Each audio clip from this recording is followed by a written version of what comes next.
송구영신 예배입니다. 먼저 할 일만 지키면 다 살아난다라는 제목으로 하나님 말씀 증거하겠습니다. 송구영신 한 해를 마무리하고 또 새해를 하나님 앞에서 예배로 맞이하는 시간입니다. 많은 사람들이 이제 한국 교회에도 송구영신은 기복적이다. 그래서 송구영신을 안 하는 예배 교회들도 많이 있고요. 코로나 때문에 생략한 교회도 많이 있습니다. 그러나 기도로 예배로 맞이하는 이 전통을 그냥 나쁘게만 볼 필요는 없다고 생각을 합니다. 예배를 드리면서 한 해를 연다는 것 감격적인 일입니다. 우리 쉽게 생각해 볼 수 있죠. 가장 중요한 시간을 누구와 함께 있고 싶은가? 가장 중요한 사람과 함께 있고 싶은 것입니다. 우리 가장 어려울 때 누구와 함께 있고 싶은가? 우리 이제 임종을 앞둔 분들, 부모나 친척들 경험해 보신 분 있지 않습니까? 임종회 때 누구와 함께 있고 싶은가? 그럼 우리 이야기 많이 하잖아요. 가족과 있고 싶다. 사랑하는 아내를 좀 불러달라. 이런 얘기 하지 않습니까? 마찬가지입니다. 새해에 내가 가장 중요한 문제를 앞둘 수도 있고 가장 지금 나락으로 떨어져 가고 있을 수 있습니다. 그러면서 새해를 맞이하는 것입니다. 그럴 때 누구와 함께 있고 싶냐는 거예요. 그게 넷플릭스로 됩니까? 그게 우리가 온라인으로 집에서 이렇게 그냥 있는다고 잠잔다고 될 일입니까? 내가 깨워서 예배 드려야 되고 기도하고 주님과 같이 있으면서 그냥 같이 있고 싶은 것, 그게 그냥 송구영신의 이 마음이라는 것입니다. 오늘 본문은 유명한 본문입니다. 새해를 예측하고 이 준비하는 때에 지금 같은 시대보다도 염려와 근심이 많은 때가 없다고 생각합니다. 이 역사적으로 시대를 지나갈 때 한 사람이 역사적인 사건, 역사적인 변화를 겪는 사건들을 한두 번씩은 경험하는 것 같습니다. 지금 이제 거의 돌아가신 세대들 같은 경우는 그 전쟁이 그랬을 것이고, 제 좀 더 기성세대들 분들 중에는 IMF가 아주 큰 역사적인 변환점이라고 생각이 됩니다. 저는 그때 어렸는데 제가 이제 시대적으로 이런 변화의 변곡점이 있구나 제가 처음 느꼈던 것은 제 07학번이거든요. 회사 07년도에 들어가자마자 대학교가 분위기가 너무 좋았습니다. 우리 학과는 그냥 골라서 다 간대요. 취업한대요. 근데 군대 갔다 오는데 08년도 09년도 때 처음으로 금융위기라는 이야기를 들어봤습니다. 그때 한번 세상이 휘청하더라고요. 그런데 그 정도는 비할 바도 못 되죠. 지금 2020년, 2019년 코로나 때문에 산업이 바뀌고 일하는 터전의 방식이 바뀌고 우리가 소통하는 방식도 바뀌고 있습니다. 분명히 이것이 역사적인 변곡점이 된다는 것입니다. 분명히 역사적인 변곡점을 지날 때마다 이 사람들은 혼란 속에서 염려하고 각자의 행동들이 달라지면서 무엇을 따라가야 될지, 미래를 어떻게 계획 세워야 될지 각자의 형편들이 달라지고 혼돈을 겪을 수밖에 없다는 것입니다. 오늘 성경은 혼란의 시기에 꼭 무엇이 나타나는가 그것을 분명하게 보여주고 있는데, 개인의 삶 속에 혼란이 다가오는 시기마다 각 개인이 하나님 앞에서 먼저 할 일에 대한 공격이 분명히 다가올 것이다. 성경이 그것을 분명하게 보여주고 있습니다. 도대체 우리의 삶에 2020년도에 무엇이 먼저 다가오고 어떻게 우리가 이 한 해를 먼저 다가오는 그 무엇을 막아내고 하나님이 원하시는 일을 행하고 열매를 거둘 수 있는지 살피는 시간 갖도록 하겠습니다. 세 가지로 나눠서 살피겠습니다. 첫째로 먼저 오는 것, 둘째로 먼저 할 것, 셋째로 먼저 오는 분. 이 세 가지로 나눠 살피겠습니다. 첫째로 살필 것은 먼저 오는 것입니다. 오늘 본문은 우리가 새해를 계획하기 전에, 새해를 지금 시작하기도 전에, 우리가 새해가 오기 전에 먼저 우리의 삶에 오는 것이 있음을 보여주고 있습니다. 먼저 다가오는 일이 무엇인가? 염려는 언제나 먼저 온다는 거예요. 25절 한번 보십시오. 그러므로 내가 너희에게 이르노니 목숨을 위하여 무엇을 먹을까 무엇을 마실까 몸을 위하여 무엇을 입을까 염려하지 말라. 목숨이 음식보다 중하지 아니하며 몸이 의복보다 중하지 아니하냐. 새해가 오는 것보다 우리의 삶에는 먼저 염려가 온다는 것입니다. 여러분이 새해에 우리 앞으로 이제 이렇게 살아야 되겠다, 벌써 이 새 시작하고 계획하고 계신 것들이 있을 것입니다. 우리가 생각할 때 나는 삶에서 주도적으로 새해 계획을 세우고 있다고 생각을 하지만 그게 참 착각이라는 것입니다. 잘 보면 그렇지 않습니다. 우리가 계획을 왜 세웁니까? 이 계획을 세운다는 것은 사실 보면 우리에게 먼저 다가온 염려에 대응하면서 계획을 세울 때가 참 많이 있다는 것입니다. 젊은 분들 많이 계신데 내가 왜 이 자격증 공부를 시작하게 되었습니까? 왜 갑자기 그런 검색어들을 유튜브와 네이버에 치기 시작했습니까? 왜 안 하던 운동, 안 하던 영양제, 안 하던 병원 왜 다니기 시작했습니까? 다 똑같아요. 내가 주도적인 것 같은데 사실 내 마음속엔 먼저 와 있는 것이 있습니다. 이 염려를 해결하기 위한 행동으로 새해 계획이 많이 찾아온다는 것입니다. 아니 목사님, 새해에 염려가 다가오면 염려를 막아내고 염려를 방어하기 위해서 행동하는 게 뭐가 나쁜 것입니까? 당연히 맞습니다. 그리스도인들이 염려와 준비해야 될 일들이 있을 때 먼저 행동하고 먼저 계획 세우는 것 한 해에 꼭 필요한 일입니다. 그러니까 내 삶의 염려를 막아내는 것은 죄가 아니에요. 그런데 우리 성경이 본문이 보여주는 것은 무엇인가? 그러면 실제로 내 삶에 이 염려가 어떻게 영향을 미치냐는 것입니다. 도대체 무엇을 틀어놓길래 우리의 삶을 무너지게 만드는가? 그게 오늘 본문의 핵심인데, 그게 오늘 제목과 같다는 것입니다. 내가 먼저 할 일을 바꿔버린다는 것입니다. 내가 지금까지 하나님 앞에서 2020년, 2019년, 그리고 내가 어떤 회사를 들어가고 가정을 만들고 내가 처음에 기도를 시작할 때부터 하나님이 기존에 내게 주신 확신이 있습니다. 내게 주신 인도하심의 방향들이 있었습니다. 그 내 삶이 하나님과 나만 아는 원칙들이 있었습니다. 그래서 무조건 이거부터 해야겠다, 저거부터 해야겠다, 이것은 건드리지 않겠다, 이런 얘기들이 다 있었습니다. 그런데 급하고 걱정되는 일, 이 혼돈 속에서는 언제나 먼저 염려가 다가오면서 우리 시대에 하나님과 우리가 멀어지게 만드는 전략이 무엇인가? 먼저 하는 일을 바꿔버린다는 거예요. 33절을 보십시오. 그런즉 너희는 먼저 그의 나라와 그의 일을 구하라. 그리하면 이 모든 것을 너희에게 더 하시리라. 먼저의 핵심이 있습니다. 그의 나라와 그의 의를 구하면서 사는 것, 이따가 뭐 이 의미도 살피겠지만 이거 그리스도인들하면 다 압니다. 그게 문제가 아니라는 거예요. 결국은 염려가 우리의 삶에 찾아왔을 때 실제적으로 우리의 삶에 구체적으로 하는 일이 무엇인가, 먼저 해야 될 일을 바꿔버리면서 하나님의 열매를 맺지 못하게 만들어 버린다는 것입니다. 하나님이 내 안에 먼저 주셨던 생각, 먼저 지켜야 될 것들이 있는데 결국 급하고 갑작스러운 일이 벌어지다 보니까 이걸 해결하기 위해서는 일단 돈을 여기다 써야지, 이걸 해결하기 위해서는 일단 이 학원 다니고 이거 해보면서 이렇게 이사 가면서 대응을 해야지, 그렇게 순간적인 보이는 것들을 향해 따라가다가 하나님이 그것보다도 먼저, 염려보다 먼저 찾아온 하나님의 말씀을 거부하게 만들고 열매를 이렇게 만든다는 것입니다. 제가 2007년 말씀드렸는데 처음으로 대학을 들어갔습니다. 대학 좋은데 갈 실력도 안 됐고 그랬는데 은혜로 들어갔어요. 그런데 학비도 없었습니다. 근데 어떻게 하나님께서 학비도 벌게 하셨어요. 그러면 하나님께서 들어가면서 주실 때 확신이 그거였어요. 등록금 이거 못 낼 것 같았는데 어떻게 다 채워지고 들어가게 하시는구나. 그러면서 기도하면서 붙잡았던 게 무엇인가? 들어가게 하셨구나. 그렇다면 이 안에서 배우게 하실 것이 있고 마치게 하실 것이고 분명히 하나님께서 인도하실 것이다. 그게 처음에 하나님께서 내게 처음에 주셨던 확신이었습니다. 그런데 들어가 보니까 아닌 거예요. 막상 들어가니까 너무 잘 사는 친구들이 많고요. 생활비가 너무 쪼들리니까 공부는커녕 친구들이랑 어울리지도 못하겠는 거예요. 보통 그냥 공부하는 척하고 PC방 가가지고 PC방 한판 하다가 저녁 먹고 노래방 갔다가 놀고 이렇게 헤어지면 당구 한판 치자 그러고, 그럼 5만 원 금방이에요. 그런데 그 5만 원이 없는 것입니다. 제가 당구를 왜 못 치는지 아십니까? 돈이 없어서 못 친 거예요. 구기 종목을 못 쳐서, 구기 종목을 못 해서 그런 게 아니고, 그런 걸 못 하니까 계속 이렇게 회식하면서 이야기 나눌 돈이 없으니까 무슨 학회나 동아리에서도 맨날 빠져요. 내 자신이 너무 싫은 거예요. 그러면서 염려가 갑자기 찾아옵니다. 그러면서 제게 들었던 생각이 무엇인가? 내가 대학 들어가서 등록금이나 벌어야겠다. 그래서 생활비를 버는 데에만 1학년 때 모든 시간을 쏟기 시작합니다. 가장 돈을 많이 벌을 수 있었던 것은 제 능력으로는 과외였어요. 그 안암역에서부터 여러분 그 과외에도 시강이라는 게 있는 거 아십니까? 내가 돈을 주기 전에 당신이 강의 한번 잘하나 와서 내가 듣겠습니다. 그러면 돈도 못 받아요. 그럼 가서 해줘야 돼요. 근데 그거를 서울 전역에서 해야 되는데 온갖 다음 카페는 다 가입해가지고 과외 경쟁자들이 많았어요. 근데 내가 하겠다 해가지고 안양까지 가가지고 경기 남부 어디까지 가가지고 지금 기억도 안 나요. 하루 종일 과외하면서 돈 벌어오겠다. 봉투만 받아오고. 너무 염려가 되는 거예요. 그러다 보니까 성적은 대충 하고 빨리 돈이나 벌어야 된다. 과외 미친 듯이 뛰었어요. 그런데 그러다 보니까 돈이 벌려요. 근데 학비까지 이게 다 되는 게 아니잖아요.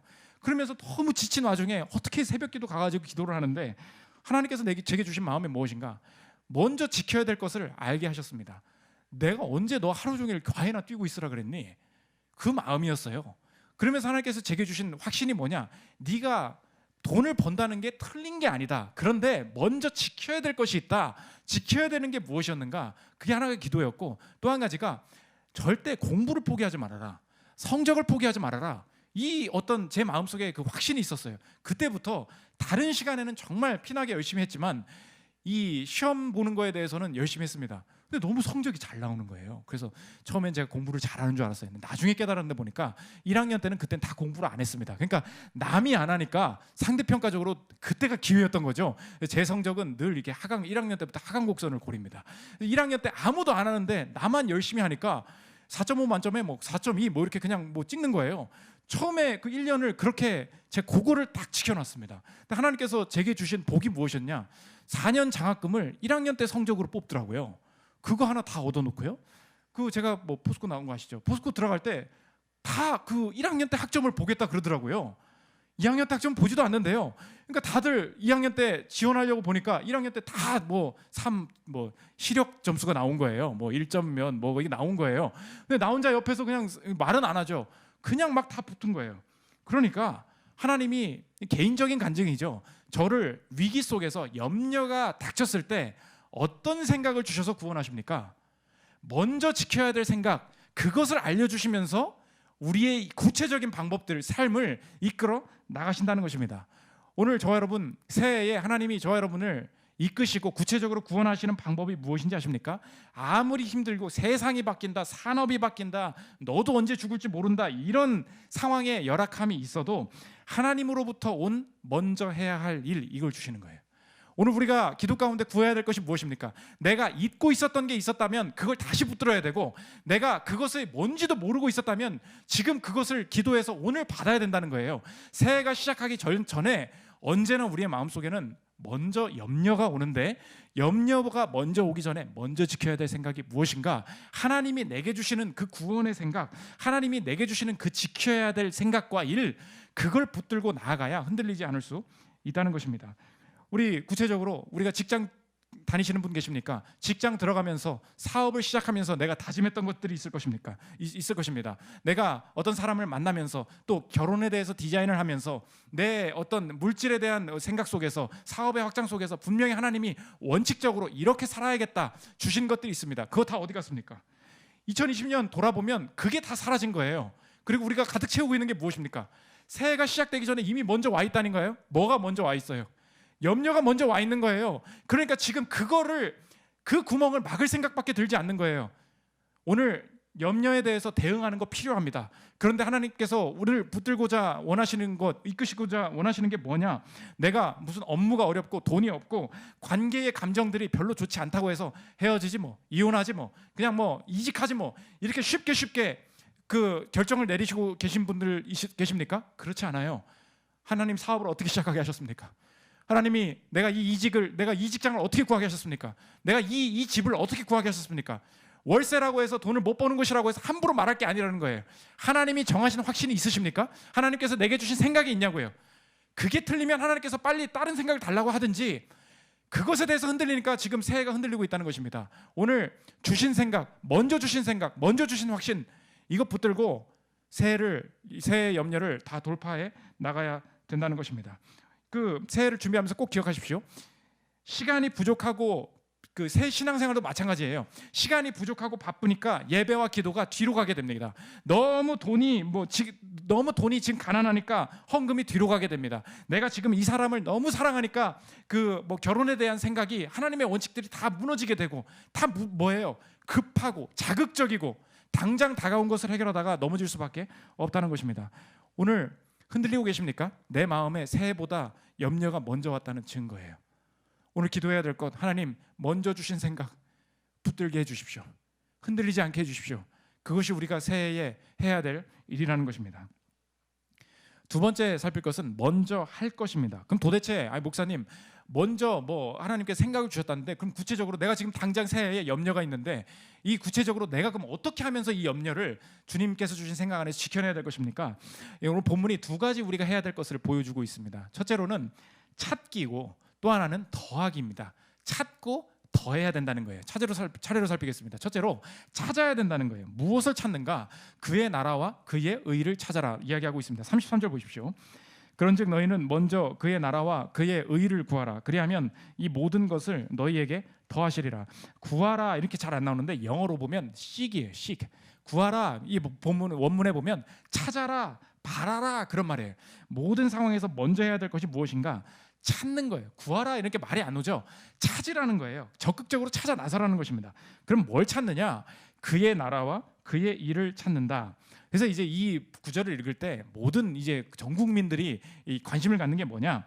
그의 나라와 그의 의가 도대체 무엇인가? 이것을 이제 다 알고 싶어 하는 거예요. 그러니까 막 뭐 주해도 하고 원문도 살펴보고 합니다. 그러면서 하는데 공통적인 건 그거예요. 하나님의 나라, 하나님의 의, 그렇지 않습니까? 하나님의 통치를 받는 것, 하나님의 뜻 안에 사는 것, 이렇게 쉽게 정의하면 돼요. 너무 이것을 학구적으로 어렵게 들어갈 필요가 없습니다. 제가 이것을 굉장히 어렵게 설명하려고 하시는 분들을 많이 만나봤어요. 그래서 이것의 기라성 같은 주석은 다 읽어봤고 유명한 분들의 설교를 다 뭐 들어보기도 했습니다. 그런데 자꾸 이상한 쪽으로 가시는 거예요. 결국 어떤 분 책을, 이게 또 비난을 하면 안 되니까, 어떤 분 책을 읽어보니까 이렇게 말하는 거예요. 제가 되게 존경하는 분인데 국가란 무엇인가 이 얘기를 하는 거예요. 하나님의 나라란, 그래서 아리스토텔레스는 국가를 이렇게 말했습니다. 플라톤의 국가에 보면 이런 얘기가 나옵니다. 묵자는 이런 얘기를 했습니다. 이황은 이런 얘기를 합니다. 아니 지금 무슨 얘기를 하고 있는, 제 일을 이렇게 했어요. 무슨 얘기를 하고 있는 거야? 세상적인 나라의 요소들의 이런 비슷한 것이 하나님 나라에도 있을, 이런 얘기를 하는 게 아니라는 거예요. 지금 이 구절에서 강조하고 있는 것은 그 앞에라는 것입니다. 이거 제가 이 본문을 가지고 많은 공부를 하다가 RT 프랑스라는 이 마태복음의 주석의 그 뭐 선구자라고 할 수 있어요. 주석에서 뭐라고 썼냐? 하나님의 통치를 받는다는 게 무슨 뜻이냐? 그의 나라와 그의 의를 구한다는 게 하나님의 통치를 받는다는 건 맞다는 거예요. 그런데 이 마태가 하고 싶은 말은 거기에 강조점이 없고 그 앞에 강조점이 있다는 것입니다. 다시 한번 33절, 제가 안 썼는데 33절 다시 띄워주십시오. 그런즉 너희는 먼저 그의 나라와 그의 의를 구하라. 그리하면 이 모든 것을 너희에게 더하시리라. 강조는 어디에 있냐? 그의 나라, 그의 의. 이거 마태가 안 쓰는 말이라는 거예요. 무슨 말이냐? 마태는 하나님 나라를 이야기할 때 꼭 천국이라고 말한다는 거예요. Kingdom of Heaven, 하늘의 나라, 하늘나라, 천국 이렇게 써서, 우리 마태복음 잘 아시죠? 마태복음에는 마태가 계속해서 쓰는 게 뭐냐면 마태복음 5장 뭐가 나와요? 심령이 가난한 자는 복이 있나니, 그 다음 뭐라고 말을 합니까? 천국이 저희의 것이요, 회개하는 자 회개하라. 그럼 뭐라 그래요? 천국이 가까웠다. 천국은 침노하는 자의 것이다. 지금 다 말이 뭐예요? 천국 하늘나라거든요.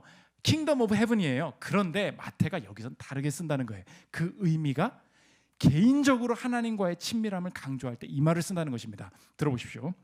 이곳은 마태가 천국, 킹덤 오브 헤븐 대신 하나님의 나라, 킹덤 오브 갓을 사용한 5부분 중 한 곳이다. 이곳에서 모두 마태는 그의 평범한 언어 사용을 피하는데, 왜냐하면 그 문맥들은 그의 하늘의 권세에 대한 간접적인 표현보다 하나님 자신에 대한 더 개인적인 측면의 언급이 요구되는 곳이기 때문이다. 개인적인, 퍼스널, 그걸 강조할 때 하나님 나라, 그의 나라라는 말을 쓴다는 것입니다. 그러니까 나라를 따지지 말고 뭐가 중요하다는 거예요. 마태가 강조하고 싶다는 것은 뭘 구하라는 거예요. 그의 나라, 하나님의 나라, 내가 믿는 그분의 마음, 내가 섬기는 그분의 생각, 나와 하나님과의 개인적인 그 친밀함을 구하는 것, 그것이 첫째 되어야 할 거라는 것입니다. 그러니까 답을 찾으려고 하지 말고, 바른 행동을 찾으려고 하지 말고, 하나님과의 인격적인 만남, 하나님과의 친밀함, 그 이슈를 두고 하나님과 벌이는 그 씨름, 그 대화, 거기에 집중하면 이 모든 것을 더하시리라. 그 얘기라는 것입니다. 그러니까 우리는 답을 찾아요. 그런데 하나님의 답은 뭐냐? 인격을 찾으라는 거예요. 존재를 찾으라는 거예요. 임재를 찾으라는 것입니다. 그러니까 우리가 새해에도 답을 찾을 때 누구랑 결혼해야 될지 모르겠습니다. 어떤 직장을 가야 될지 모르겠습니다. 이게 뭐냐면 다 이방인이 구하는 거라는 거예요. 왜? 이방인은 지금 이제 이렇게 보면 이 문맥이, 이 대조가 일어나고 있구나가 잘 보이는데, 이렇게 보면 이방인이 구하는 게 뭐냐? 쓸데없는 거 구하겠죠. 그게 아니라 이방인들은 언제나 그 바른 행동이 뭔지, 그거 대상을 구한다는 거예요. 31절 보십시오. 31절 32절. 그러므로 염려하여 이르기를 무엇을 먹을까, 무엇을 마실까, 무엇을 입을까 하지 말라. 그다음 뭐라 그래? 이는 다 이방인들이 구하는 것이다. seek after, 똑같아요. 둘 다 seek을 한다는 거예요. 믿는 자도 seek을 하고 믿지 않는 자도 seek을 하는데, 이방인들이 구하는 건 무엇인가? 쓸데없는 것을 구하네요. 그런 뜻이 아니라는 거예요. 이방인들은 뭘 구한다는 거예요? 무엇을 먹을까, 무엇을 마실까, 무엇을 입을까, 이게 다 뭐예요? 띵이라는 거예요. 띵. 대상, 어떤 물건, 어떤 결정 방법, 답, 이걸 구한다는 거예요. 그런데 너희 하늘 아버지께서 이건 다 아시는 거야. 그러면 너희는 먼저 그의 나라와 그의 의를 구하라. 그게 무슨 뜻이에요? 그의 나라라는 거예요. 그의 의라는 거예요. 그게 무슨 말입니까? 하나님과의 친밀함, 그걸 추구하다 보면 나머지가 다 채워지게 된다는 것입니다. 그래서 교리적으로 복음을 전할 때 중요한 게 있는데, 우리가 회개하고 하나님 앞에서 순종을 한다 할 때 복음을 만난 사람들의 중요한 교리적인 특징이 있습니다. 우리가 회개의 동기, 순종의 동기가 바뀌게 되는 게 복음의 핵심인데, 우리가 순종을 왜 해요? 우리가 여러분이 지금까지 보면 나 잘 삽니다, 나 하나님 앞에서 바른 행동을 합니다, 이렇게 말을 해요. 그런데 바른 행동을 한다고 해서 천국에 들어가는 게 아니라고 말합니다. 복음에서는. 왜 그러냐? 바른 행동은 하나님 앞에서 전혀 의가 되지 못하기 때문에 그래요. 우리가 바른 죄를 짓지 않는 이유, 바른 행동을 하는 이유 보면, 물어보면 왜 그런지, 우리 교회에도 많은 분들이 그랬어요. 너 왜 이렇게 아침에 일찍 일어나니? 그랬더니 그렇게 게으르게 사는 것은 제 삶에 유익이 되지 않아요, 이렇게 말을 하는 거예요. 너 왜 그렇게 음란하게 살지 않니? 그러면 그거 다 쓸데없는 짓이에요, 인생 낭비예요, 이렇게 말을 한다는 거예요. 그래서 교회 왜 오니? 그러면 열심히 사는 사람들, 성실하게 사는 사람들이 우리 교회에 와서 너무 좋대요, 에너지를 많이 받는데요. 이것은 하나님께서 주신 마음, 그의 나라와 그의 일을 구하는 근처도 가지 못한 행동이라는 것입니다.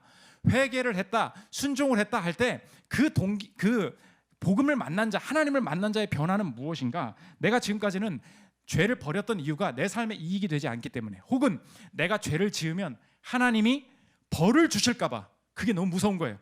공포, 이익, 실리적인 이익, 이런 게 다 동기부여였습니다. 그런데 예수 그리스도를 정말로 만난 자의 변화는 뭐냐?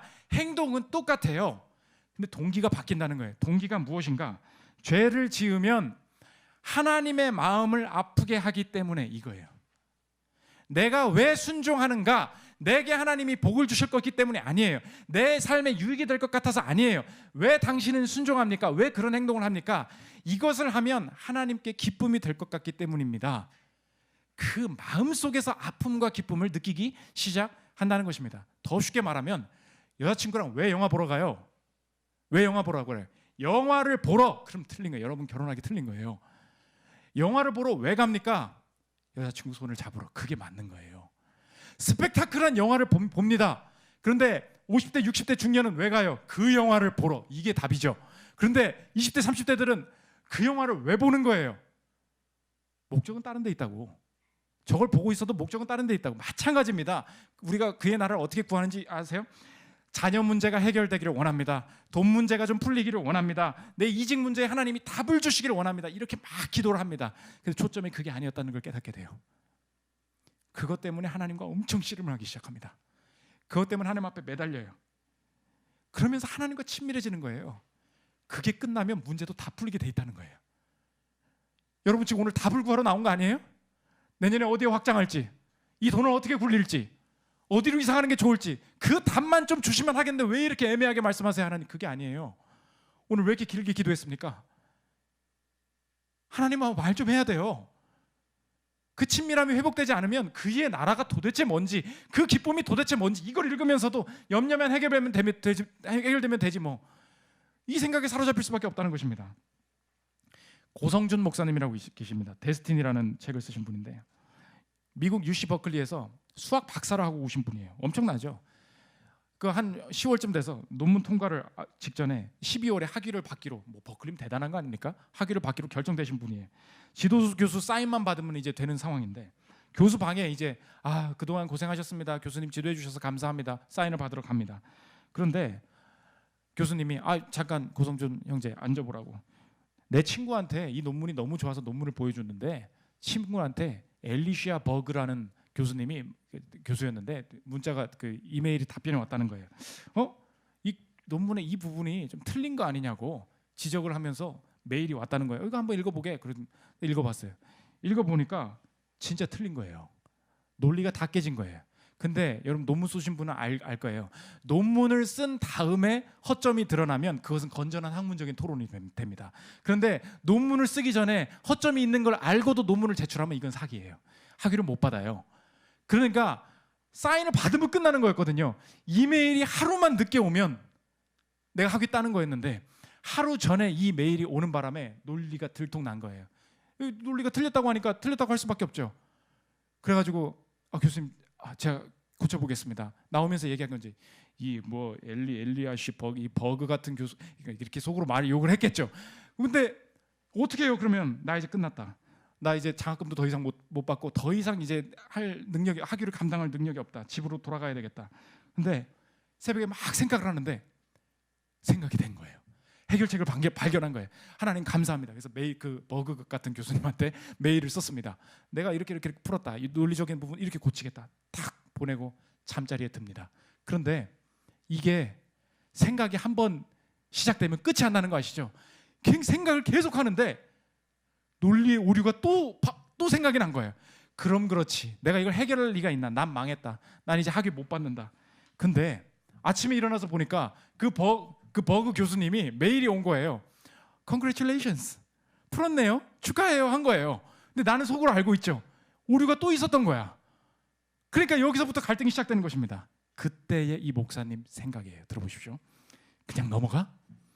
이제 12걸 사람도 없어졌잖아. 뭐 결과가 틀린 것도 아니잖아. 설명 안 되는 논리적 구멍이 하나 있는 것뿐이야. 나중에 다른 논문에서 메우면 되지 않을까? 이 정도의 오류도 없는 논문이 어디 있겠어? 엘리아시 버그도 괜찮다고 하잖아. 이 생각이 엄청나게 드는데 아침에 어떻게 할까 하고 요한계시록 큐티를 하는데 갑자기 구절이 탁 떠오르는 게 뭐냐? 읽은 게 뭐냐? 주의 백성들은 흰 옷을 입는다. 이 구절을 딱 읽는데 마음속에 하나님께서 쾅 치시는 게 뭐냐? 하나님은 자신의 백성이 다 이와 같이 되기를 원하신다. 쾅 치시는 거예요. 그 말씀을 듣고 교수한테 다시 찾아갑니다. 지도교수한테. 들어가자 또 얘기하는 거예요. Congratulations. 너 이제 사인해줄게. 가져와. 근데 솔직하게 말을 했대요. 교수님 저 틀렸어요. 아니에요. 문제가 또 있었습니다. 다 끝났다. 나오는데 나 이제 한국으로 돌아가겠다. 논문을 통째 폐기한다. 망했다. 그런데 차를 끌고 혼자 집으로 오는데 다 망한 거 아닙니까? 그런데 하나님이 임재하시더라는 거예요. 들어보십시오. 운전을 해서 집에 오는데 이상한 일이 벌어졌다. 그것은 내 안에 불안함이 사라진 것이었다. 문제가 해결되었다고 착각하기 전까지 끊임없이 나를 괴롭히던 불안함과 두려움이 아침 햇살에 안개가 걷히듯 사라져버렸다. 대신 하나님께서 지금 나와 함께 이 차 안에 계신다고 하는 새로운 임재가 느껴졌다. 하나님 마음이 느껴져서 주의 백성들은 흰옷을 입는다라는 그 말씀의 구절이 내 마음을 때린 것, 그 한 가지 친밀함 때문에 내가 하나님 앞에서 이렇게 행해서 다 망하는 줄 알았는데 하나님이 그래서 차 안에서 막 찬송을 부르면서 부흥회를 했대요, 혼자. 근데 주변에서 막 실실 웃고 있으니까 학위 땄나 보네. 근데 주변에서 막 너 미쳤다고 막 그러는 거예요. 너 학위 땄나 보네. 근데 아니에요, 나 한국으로 돌아갈 거야. 난 망했어. 이러면서 막 다녔대요. 그런데 꿈을 꾸는데 꿈속에서 특이한 도형 하나가 생각나더라는 거예요. 이렇게 풀면 되겠구나. 그렇게 해서 꿈을 깼는데, 꿈을 깨면 여러분 꿈 기억 안 나는 거 아시죠? 도형을 하나 그렸어요. 이렇게 하니까 다 풀리는 거예요. 그래서 교수님한테 갔더니 어떻게 이 기발한 방법으로 풀었냐 그랬더니 꿈에서 하나님이 도와주셨다고. 웃기고 있네. 그렇게 하고 사인해주고 수학 박사 따고 왔더라. 그거예요. 그게 끝입니다. 이분의 마지막 겉면, 이게 이 염려를 물리치는, 하나님의 임재가 염려를 물리치는 길이라는 건데 들어보십시오. 이것입니다. 이 사건을 통해 나는 이후에 내 인생에 엄청난 영향을 미치게 될 중요한 진리를 발견하게 되었다. 그것은 평강이 없는 것은 상황 때문이 아니라는 사실이었다. 그때 내 상황은 최악이었다. 불안하고 두려운 것이 당연했다. 그런데 평강이 있었다. 평강이 없는 것은 상황에서 오는 것이 아니다. 그것은 하나님의 임재가 없음에서 온다. 뭐라고요? 평강이 없는 것은 상황에서 오는 것이 아니다. 그것은 하나님의 임재가 없음에서 온다. 여러분에게 새해가 시작되기 전에 먼저 와야 될 게 무엇입니까? 하나님의 임재가 먼저 와야 된다는 거예요. 하나님의 친밀함이 먼저 와야 된다는 것입니다. 옳은 방법을 알려달라고 기도해봐야 소용이 없다는 거예요. 그 염려 안 풀립니다. 그 다음 옳은 건 어떻게 구할 거예요? 그러면 언제나 옳은 길로 나를 인도하시는 분이 나의 죄를 사하시고 이 밑바닥 같은 내 인생 속에서도 나를 불쌍히 여기신다는 그 친밀함의 확신이 있을 때만이 모든 죄악 속에서도 내가 아무리 인생을 망쳤어도 언제든지 다시 일어날 힘이 생기는 것이지, 내가 가만히 있어봐 2020년은 이 정도 잘 살아왔으니까 2020년은 조금만 기도 더 하면 풀리, 이런 것입니까? 임재는 그런 게 아니라는 거예요. 임재는 여러분이 아무리 죄를 지었어도 괜찮습니다. 지금 이 시간 예수 그리스도의 십자가 앞에 내가 죄인임을 고백하고 주의 임재로 시작하는 것 외에는 내 인생의 이 상황을 이겨낼 힘이 도무지 없습니다라는 걸 인정하는 그 사람마다 그리스도께서 긍휼을 베푸셔서 내 인생의 임재로 충만함으로 함께 하신다는 것을 믿는 자에게 상황과 관계없는 평안이 시작될 수 있다는 것입니다. 그래서 언제나 오늘 새해의 행동을 계획하실 때 친밀함을 찾는 방향으로 가십시오. 어떤 사람들이 기도를 어떻게 해야 된다라는 말들이 있어요. 저도 제 방에 기도 의자가 있습니다. 기도해도 돼요. 그런데 저는 꼭 새벽에 나와요. 왜 그런지 아십니까? 그거는 기도 일을 교회 와서 하면 복 받는다는 뜻이 아니에요. 하나님과 내가 친밀하려면 나는 이 방식으로 해야 된다는 것을 알기 때문에 누가 뭐래도 내가 하는 그게 있는 거예요. 여러분이 지금 자꾸 모든 생각을 친밀함과 그 보아, 예수 그리스도 안에 있는 그 보아의 설렘으로 내 방식대로 그것을 달려나가면 되는 것인데, 옆에서 뭐 어떻게 기도하면 잘 된다더라, 뭐 새벽 기도를 하면 복을 받는다, 큐티를 하면 뭐가 뭐 정리가, 그런 것입니까? 여러분은 왜 그 스스로 결단하는 게 없는지 알아요? 내가 친밀함이 아직 없는 것입니다. 너 얼마 헌금했니? 뭐 11조 하니? 왜 물어봐요? 내가 결단하는 것입니다. 어떤 행동을 해야 하나님의 의냐? 절대 그렇지 않습니다. 내가 아는 그분과의 관계로부터 나온 하나님이 원하시는 행동, 그게 그의 나라와 그의 의를 찾으면서 사는 삶이라는 거예요. 두 번째, 더하기입니다. 뭐든지 더하기로 해석하라는 거예요. 하나님과의 친밀함을 구하면서 살면 모든 게 다 더해질 것이다. 33절 다시 보십시오. 그런즉 너희는 먼저 그의 나라와 그의 의를 구하라. 그리하면 이 모든 것을 너희에게 더하시리라. 영어로 보면 all these things will be added to you. add예요. 더해질 것이다. 이 모든 것이 뭐였어요? 아까 말한 거, 앞에 있는 거, 이 모든 것이잖아요. 무엇을 마실까, 무엇을 먹을까, 무엇을 입을까, 이게 더해진다는 거예요. 그러면 즉각적으로 드는 질문이 있죠. 안 채워지던데요. 그렇게 살아도 안 풍족해지던데요. 그랬더니 이것도 이제 이름 말해서 어떤 주석학자가 이걸 주석하면서 뭐라 그러냐? 필요를 채워주신다고만 했지 백지수표를 주신다고 한 적은 없다. 이렇게 써놓은 거예요. 네, 진짜 이걸 찢어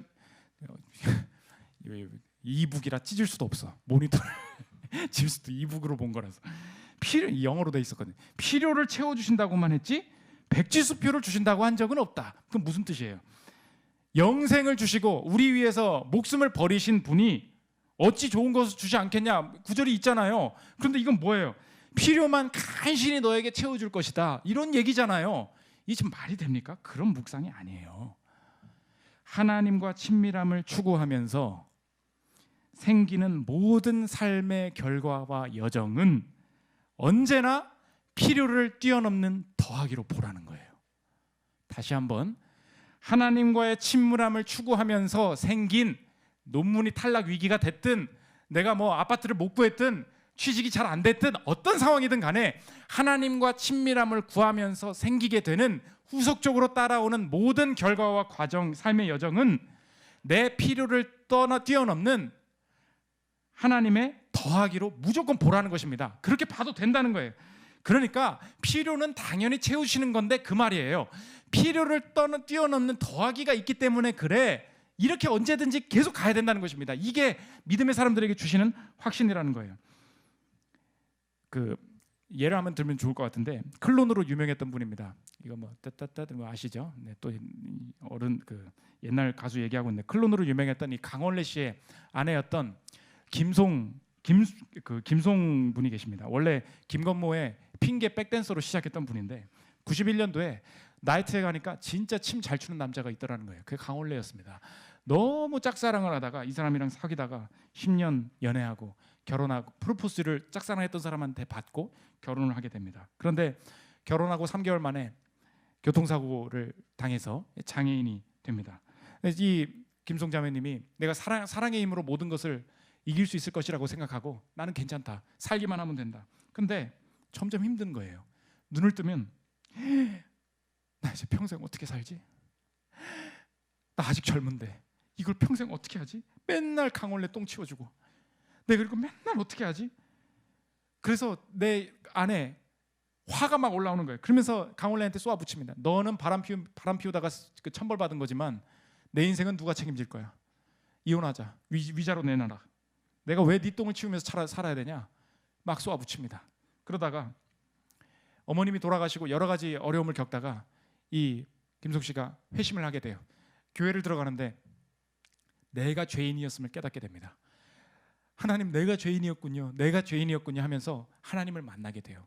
회심하게 된 거죠. 그러면 이제 먼저 그의 나라와 그의 의를 구하게 되는 삶으로 바뀌게 된 거 아닙니까? 회심은 이제 치우고 그러면 하나님을 믿게 되었으면 그 다음에 이제 말씀의 약속이 뭐예요? 이 모든 것을 너희에게 더하시리라. 그러면 회심을 했으니까 이제 풀려야 되는 거 아닙니까? 근데 계속해서 임신이 안 되고 있었어요. 근데 하나님 그 중에 회심을 했으니까 이제 내가 하나님을 믿었으니 이제 뭔가 일이 풀리겠구나. 이제 뭔가 임신이 되고 자녀도 생기고 그러겠구나. 그런데 문제는 뭐냐? 믿은 이후에도 임신이 잘 안 되더라는 것입니다. 거기서부터 모든 게 다시 시작되더라는 거예요. 봐봐요. 안 믿은 게 아니에요. 믿었어요. 믿은 다음에 복이 안 오더라니까요. 더해지지가 않는 것 같이 보이더라는 것입니다.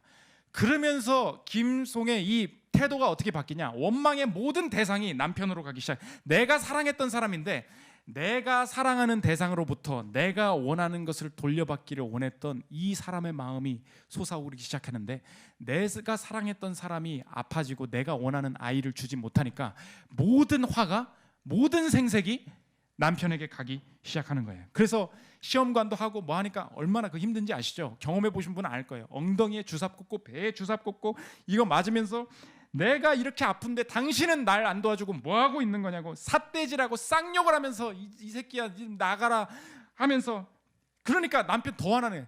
야, 이 자식아 때려치워. 누가 아이 원한대? 이렇게 얘기했다는 거야. 누가 내가 네 아이 원한대? 중단됐습니다. 그런데 그때 내가 의지하고 높였던 것을 하나님이 보게 하시더라는 거예요. 내가 남편을 짝사랑했고 짝사랑했던 그 사람한테 다시 사랑받기를 원했고 내가 원하는 모든 것을 내가 채우기를 원했던 이게 남편이었는데 다 깨진 거예요. 그러니까 남편을 정죄하고 있는 내 자신을 발견하면서 다시 회심하게 됩니다. 김송의 이야기를 들어보십시오. 내 사랑의 힘으로 남편을 죽을 때까지 감당할 수 있다고 생각했는데 속으로는 원망과 생색이 있었어요.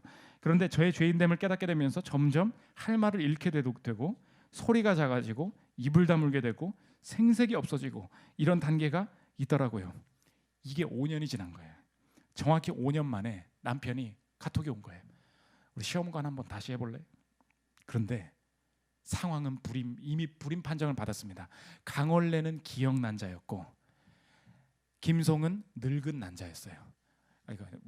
강원래는 늙은 정자였고 기형 정자였고 김송은 늙은 난자다. 그래서 공식적으로 불임이다. 그런데 2013년에 혈액 검사가 성공한 거예요. 지금 애기 잘 키웁니다. 보십시오. 이게 어떻게 우리 가정에 이런 선물이 올 수 있지? 나중에 깨닫게 돼요. 보십시오. 시간을 끌면 아이가 생기게 될 것이다. 그런 뜻입니까? 그렇지 않아요. 내가 아이를 갖는 게 늦어졌던 이 과정이 모든 것을 더하지 않는 상황이었는가? 김송이가 물어보십시오.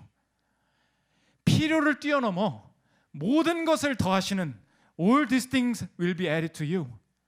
모든 게 더해지는 상황이었습니다. 지나고 나니까 다 알게 되는 거예요. 저 여러분, 오늘 여러분이 통과하고 있는 과정이 있을 것입니다. 도대체 응답이 아니에요. 이런 건 도대체가 꼬여 있습니다. 그런데 하나님께서 우리를 이끄실 때 어느 순간에는 필요를 뛰어넘어야 되는 어떤 순간이 있다는 거예요. 그럴 때 필요조차도 안 채우시고 이걸 어떻게 하시자는 거야? 라고 묻지 말고 언제나 믿음으로 아멘으로 말하라는 거예요. 이 모든 것을 너희에게 더하시리라. 이 모든 것을 너희에게 더하시리라. 무슨 말이에요? 언제나 더하기로 바라보라. 어떤 상황이 있든지 간에 더하기로 바라보라. 아무리 절망 가운데 하나님이 하나도 채워주시지 않는 것 같은 상황 속에서도 이 과정도 더하기로 바라보라. 주님과의 친밀함에만 집중하고 있으면 이게 왜 더하기였는지 알게 될 거야. All these things will be added to you. 필요가 문제가 아니야. 이게 하나님께서 새해 우리에게 할 일을 주시는 이 먼저 해야 될 일이라는 것입니다. 마지막 세 번째, 먼저 오는 분입니다. 34절 다시 보겠습니다. 그러므로 내일 일을 위하여 염려하지 말라. 내일 일은 내일이 염려할 것이요 한날의 괴로움은 그날로 족하니라. 이 34절 그 헬라어의 내일은 언제나 다음 날이 아니라 미래에 있는 날을 총칭하는 말로서 내일이라는 말을 씁니다. 그러니까 내일 일은 내일이 염려할 것이요 미래의 일은 미래가 염려할 것이요. 무슨 말입니까? 미래의 일이 오늘 오지 못하게 하라는 것입니다. 그러므로 그리스도인들에게 먼저 오는 날은 언제입니까? 언제나 오늘이라는 거예요. 미래의 일은 미래가 염려할 것이요 내일 일은 내일이 염려할 것이요. 그 말이 뭐예요? 내일 일이 오늘 오지 못하게 하라는 것입니다. 그러므로 그리스도인들에게 언제나 먼저 오는 날은 오늘이라는 거예요. 그러면 이 마지막 그 그리스도인들의 질문이 뭐냐? 보세요. 교회 가면 꼭 하는 얘기가 뭐냐면 오늘에 집중하라는 얘기를 한다는 거예요.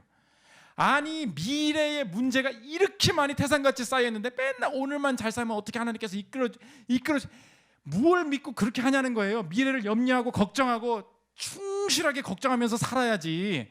무식해 보인다고 그런 얘기를 많이 들어요. 어떻게 대답하실 거예요? 왜 오늘을 살면서 미래를 어떻게 풉니까? 말이 되냐고. 미래를 걱정해야지. 그 구절이 어제나 오늘이나 내일이나 미래나 시간을 초월해서 영혼 속에서 거니시는 분이 나의 내일이 오기 전에 나의 오늘 먼저 그 존재가 오실 것이기 때문에 괜찮다는 거예요. 히브리서 13장 8절 보십시오. 예수 그리스도는 어제나 오늘이나 영원토록 동일하시니라. 시간의 이동이 자유로우신 분, 영원 속에 내 삶에 오늘에 먼저 오시는 분이, 그 능력을 가지신 분이 내가 태어나기도 전에 먼저 오셔서 하셨던 일이 무엇인가? 주님은 분명히 2000년 전에 십자가에 과거에 죽으셨는데 그 사건이 내 삶의 과거의 죄뿐만 아니라 2020년 한 해 동안 내가 지은 죄뿐만이 아니라 내가 앞으로도 지을 죄를 주님께서 사하시고 내 삶을 의인으로 부르신다고 하는 것이 2000년 전 과거의 일이 나의 영혼에도 적용됩니다. 이것이 어제나 오늘이나 영원토록 동일하신 예수 그리스도가 하신 일이라는 거예요. 그것을 우리가 받아들이고 믿는다는 것입니다. 아멘이십니까? 그렇다면 내가 구원받았던 동일한 방식으로 내가 앞으로 다가올 미래의 나의 죽음도 내 미래의 죽음을 먼저 걱정하는 것이 아니요, 언제나 내 삶에는 먼저 오신 분 예수 그리스도께서 미래에 오시는 것이 아니라 내 지금 삶의 성령으로 함께 하셔서 현재 속에 오늘 함께 하심으로 주님이 계시기 때문에 미래가 열린다는 거예요. 주님이 오늘 먼저 오셔서 죽음을 여셨으니 내게 2000년 전에 먼저 오셔서 내 삶의 영생을 여셨던 마찬가지 그 열쇠의 방식으로 내 삶의 오늘을 어떻게 여시는가? 내가 미래로 먼저 가지 않아도 된다. 내가 미래를 먼저 걱정하지 않아도 된다. 미래가 오기 전에 내 삶에 먼저 찾아오신 분 그리스도께서 내 삶에 함께 계시다면 죽음을 여셨던 동일한 방식으로 내 삶의 미래도 여전히 열어가시리라. 미래를 여는 길은 추상적인 미래에 대한 대비책과 염려가 아니라 먼저 지금 오신, 먼저 오늘 오신 예수 그리스도를 내 안에 신뢰함으로 생기게 된다는 것입니다. 저 여러분 한 해를 어떻게 시작하실 것입니다. 어떻게 시작하실 것입니까? 염려가 늘 먼저 옵니다. 먼저 그의 나라와 그의 의를 구하라. 그러면 모든 것을 더하시리라. 모든 것을 더하기로 해석하라. 주님이 오늘 우리의 삶에 먼저 오셨음을 확신하시고 죽음을 이길 뿐만 아니라 오늘의 문제도 하나님께서 언제나 열어가실 것임을 확신하며 2021년을 승리로 열어가시는 저 여러분들 되시기를 기도합니다. 우리 주 은혜임을 찬양하고 기도하는 시간 갖도록 하겠습니다.